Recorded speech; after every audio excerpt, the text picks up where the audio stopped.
Hello on this Maundy Thursday. I want to ask you to think back to the last time that you got together with your family or with friends for a meal.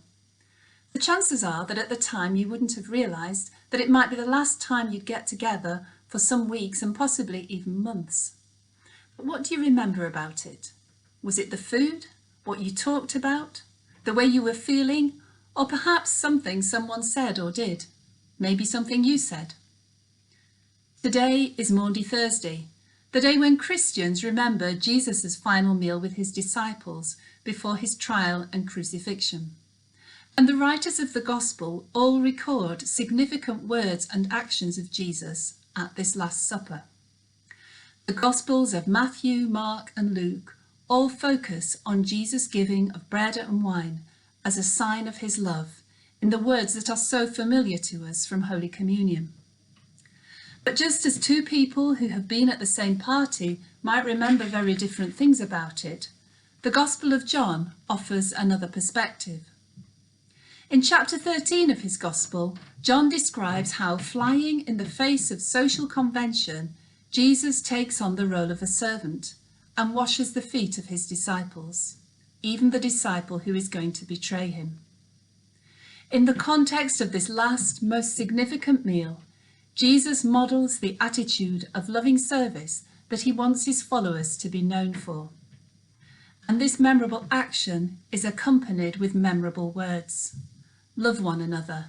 Just as I have loved you, so you should love one another. This is how Christians are to be recognised as belonging to Christ.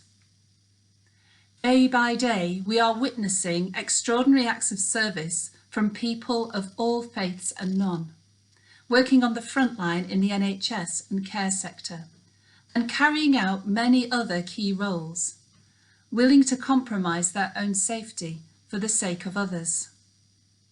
We are rightly humbled by their actions and inspired to do all that we can to contribute. And yet for some of us, it may be difficult to see where we can contribute. Beyond phoning our family a bit more regularly and offering to help our neighbours with shopping, there may not be a great deal else that we can do other than stay at home. At a time when we want to step up more, we may find ourselves having to do less, and that can be frustrating. The poet John Milton, struggling with the limitations he faced due to the early onset of blindness, took comfort in the thought that they also serve who only stand and wait.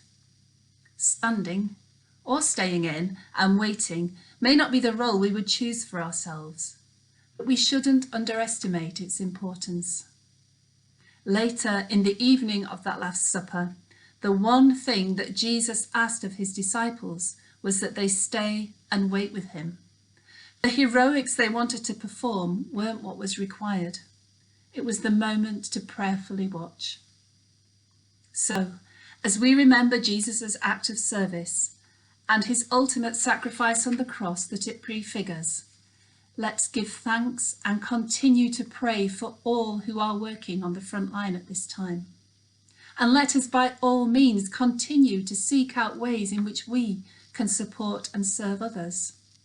But let's also recognise the value of simply staying and prayerfully waiting, for in all these things we are serving Christ.